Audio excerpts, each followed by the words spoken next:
मन में झांक के साथ मैं हूं आपका मेजबान सिकंदर राणा और आइए शुरू करते हैं आज का खास प्रोग्राम। हिंदुस्तान के सूबा यूपी को मशाहिर औलिया अल्लाह की सरजमीन होने का शर्फ हासिल है और इसी का एक शहर है सहारनपुर, जिससे चंद किलोमीटर के फासले पर शेखपुरा नामी कस्बा मौजूद है। और आज हम इसी कस्बे में मौजूद हैं।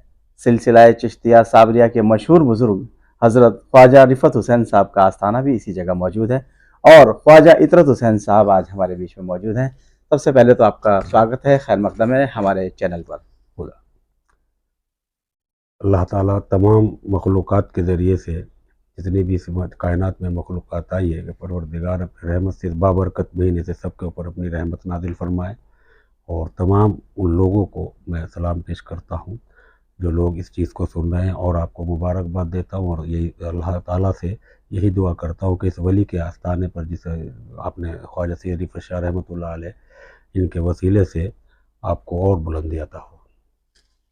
पहले आपसे हम एक सवाल करेंगे कि हर साल आपके यहाँ उर्स होता है, उर्स मुबारक मनाया जाता है, जी दूर दूर से ज़ाहिरीन आते हैं।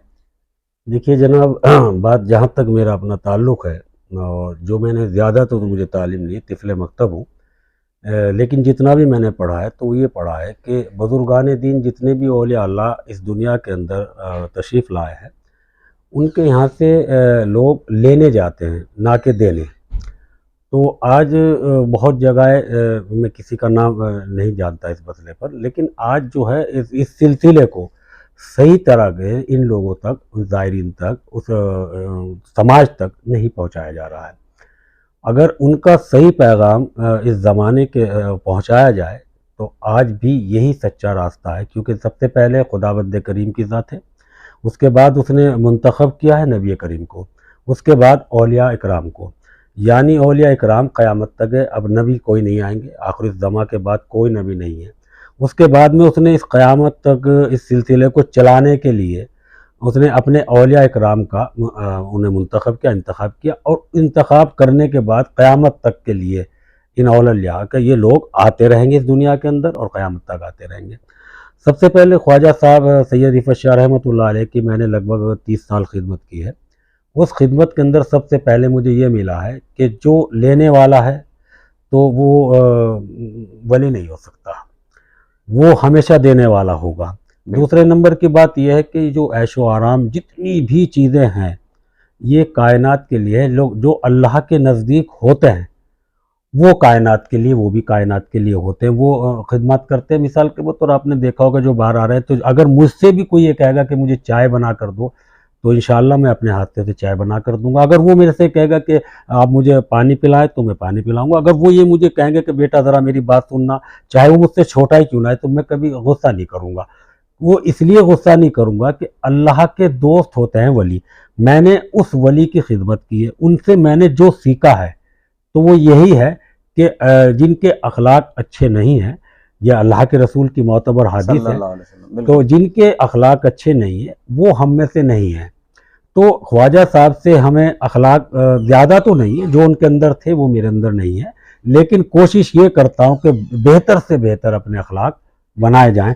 ये उसी का नतीजा है, मेरा नहीं, उसी का नतीजा है। बिल्कुल, जैसा कि सैयद साहब ने बताया कि हुस्न अखलाक, इस्लाम की जो बुनियाद है वो अखलाक पे रखी गई। यानी मुसलमान का अखलाक बिल्कुल बाला होना चाहिए। इस कदर एहतराम के साथ उसको बात करनी चाहिए जो लगे कि एक मुसलमान दूसरे मुसलमान से और दूसरे लोगों से जब पेश आए तो हुस्न अखलाक से पेश आए। बिल्कुल ये बात सही कह रहे हैं आप। मैं भी सऊदी अरब में जब गया, अरब में मैंने देखा तो बहुत बड़े बड़े बोर्ड लगे देखे, अखलाक अखलाक अखलाक। तो जहन में बात है भाई, अखलाक पता नहीं यहाँ का कोई मिनिस्टर है या कौन है, लेकिन वो अखलाक नबी का एक एक तालीम थी। सल्लल्लाहु अलैहि वसल्लम। जी अच्छा, मैं आपसे एक बात करूंगा कि उर्स में आपके यहाँ कौन कौन से दिन मुअय्यन होते हैं और क्या क्या होता है, थोड़ा सा ये बताएं। इसमें 21वें रोज़े को याद मौला अली के बारे में उन्वान से एक प्रोग्राम किया जाता है, जिसके अंदर जो है कुछ खिताब होते हैं। जैसे मौलाना नक़ी साहब हैं और फैज़ुल हक साहब हैं, बिजनौर से तशरीफ़ ला रहे हैं, तो वो 13 तारीख में खिताब फरमाएंगे। और जो किरदार मोहम्मद के नाम से उसे हमने रखा है किरदार कि मोहम्मद। हाँ, किरदार मोहम्मद के उन्वान से वो है। फिर उसके बाद में कुछ खिताब मौला अली के फ़ज़ाइल और मसाइब होंगे। और उस 21वें रोज़े को ख्वाजा सैयद रिफ़त शाह रहमतुल्लाह अलैह ने पर्दा किया इस दुनिया से। तो हमने इनका एक दिन बढ़ा दिया है, क्योंकि वो क़व्वाल हैं। तो ख्वाजा साहब से जब हमने मालूम किया कि 21वें रोज़े में यह, उन्होंने कहा कि 21 जो रमज़ान का महीना है वो बाबरकत और रहमतों वाला है, लेकिन कव्वाल और मुशायरे वगैरह ज़रा इनके लिए थोड़ी सी दिक्कतें आ जाती हैं। तो इसलिए आज से 21वें रोज़े पर वो कव्वाली का प्रोग्राम रखा गया ताकि उन लोगों तक जो हम खिदमत कर सकें उन तक पहुँच जाए। यानी शायर और कव्वाली, आप अच्छी तरह जानते हैं कि रमज़ान के महीने में ना मुशायरा होता है और ना कि कव्वाली होती है। तो उसके बाद में हमने उनके दिन को एक रोज़ा मतलब एक तारीख और बढ़ाकर यानी 22वें रोज़े को कव्वाली का प्रोग्राम रखा है, 21वें को याद मौला अली है और किरदार मोहम्मद के उन्वान से एक प्रोग्राम किया जाता है कि जिसके अंदर अहमद मुस्तफ़ा सल्लल्लाहु अलैहि वसल्लम के जो कौल हैं और जो हादिस हैं वो लोगों के सामने बयान होती है ताकि वह बताए और उन चीज़ों से सब लोग फैज़ पाते हैं।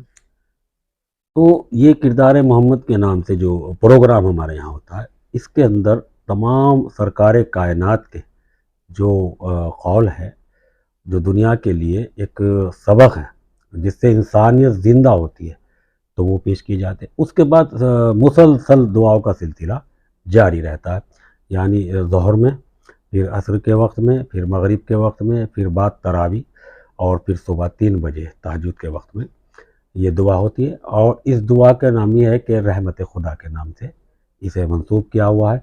और फिर जो लोग पाकीज़ा हैं, मैं अपने जैसे गुनहगार की बात नहीं कर रहा हूँ, जो पाकीज़ा हमारी निगाह के अंदर वातिउल्लाह वातिउर रसूल व उलिल अम्र, यानी तुम में जो अफजल हो, तो यानी अतात अल्लाह की कीजिएगा, उसके रसूल की कीजिएगा, और तुम में जो अफजल हो उसकी इताअत अल्लाह इताअत रसूल। तो फिर उसके अंदर जो चीज़ें होती हैं जो हमें अफजल नज़र आता है कि ये अफजल है, फिर उनसे हम दुआ कराते हैं और इंशाअल्लाह वो कबूल होती है। लोगों की जो मन्नतें हैं वो भी पूरी होती हैं कि अल्लाह ताला अपना रहमत उनके वसीले से, मोहम्मद व आले मोहम्मद के वसीले से उनकी मुरादें पूरी करता है। अच्छा, आप ये बताइए कि सिलसिला है सुहरवर्दिया, मदारिया, क्या ये नक्श के भी लोग आपके यहाँ आते हैं? नहीं, मेरा खुद सिलसिला ये है, मैं कादरी, चिश्ती, साबरी, सोहरवर्दी वगैरह सब है, क्योंकि कारी तस्लीम साहब हमारे बहुत पाए के बुजुर्ग हुए हैं, वो सब लोग आते हैं यहाँ से। और ज़्यादा तादाद में आपको नक्शबंदी भी मिलेंगे, सोहरवर्दी भी मिलेंगे आपको यहाँ से।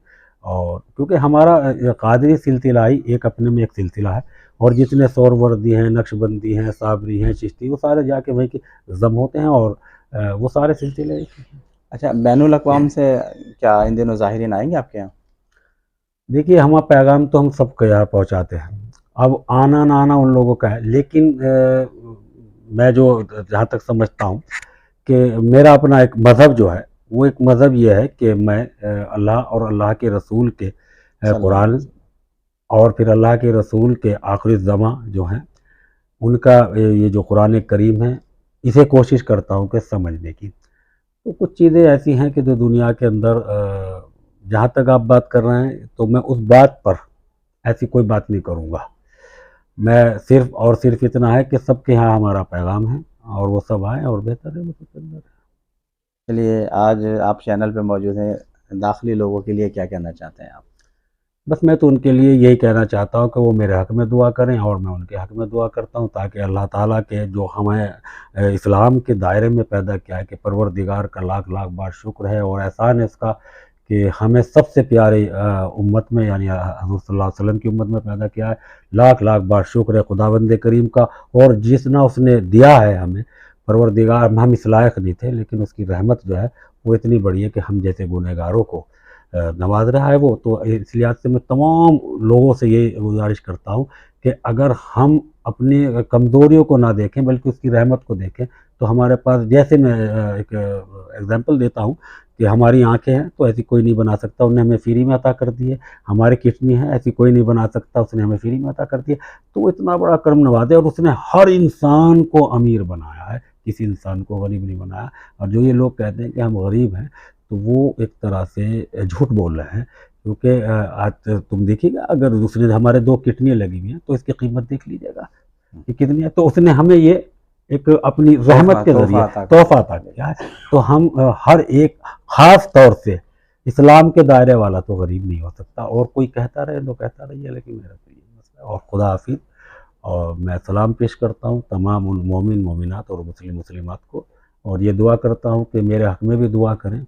और बाबरकत महीना चल रहा है कि अल्लाह ताला सबके घरों पर रहमत नाज़िल फरमाए। आमीन सुम्मा आमीन। बिल्कुल, आप हैं सैयद फितरत हुसैन साहब, और आपने बहुत अच्छा पैगाम दिया है कौम मिल्लत के लिए। और आपने कहा है कि रमज़ान का ये जो अशरा चल रहा है ये दूसरा है, और आज तीसरे अशरे की शब लगने वाली है, और तीसरे अशरे में ये दुआओं का सिलसिला जारी रहेगा, क्योंकि जहन्नुम से खलासत का ये अशरा है।